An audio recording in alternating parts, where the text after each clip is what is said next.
Jaki model opisuje unikalną klawiaturę, która swoją stylistyką celuje głównie w uwielbiany przez wielu styl retro? Klawiaturę, która już w pierwszych dniach od swojej premiery uzyskała masę pozytywnych opinii oraz rozeszła się niczym dosłownie świeże bułeczki z Lidla.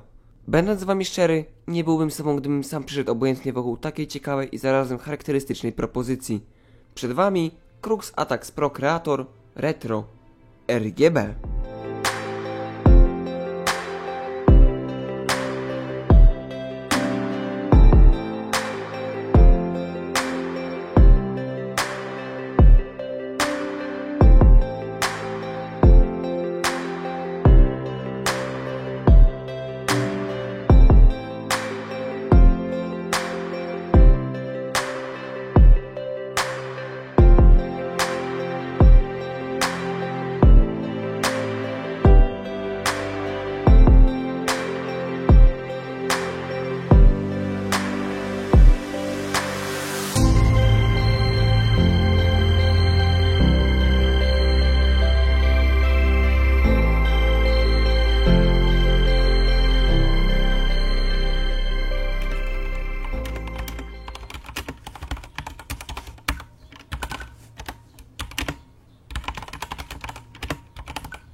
No więc cóż, klawiatura w mojej opinii prezentuje się rewelacyjnie, jednak fabryczne czarne przełączniki nie są raczej w moim typie.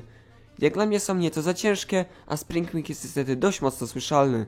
Rozumiem jednak, że niektórym osobom tego typu przełączniki mogą odpowiadać, ja natomiast zakupiłem tę klawiaturę tylko w celu jej zmodyfikowania. No i dokładnie właśnie to zrobimy w dzisiejszym odcinku. Jesteście ciekawi? W takim razie oglądajcie dalej.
I to właściwie tyle. Obecnie z klawiatury znacznie przyjemniej mi się korzysta, a limitowane przyłączniki Akos Punch z podwójnym bumpem robią robotę. Co prawda limitowane to one są chyba tylko na papierze, bo w sprzedaży wiszą jakoś od ponad roku, natomiast z samej modyfikacji klawiatury jestem bardzo zadowolony. Pokusiłem się również o zmianę keycapów na takie fioletowo-żółte Double Shot PBT od Chińczyka. W przyszłości planuję dorobić jeszcze wtyk USB-C oraz możliwe, że przemaluję obudowę klawiatury na fioletowo. W każdym razie klawiatura fajnie wyróżnia się na stanowisku i osobiście ja nie mam na co narzekać.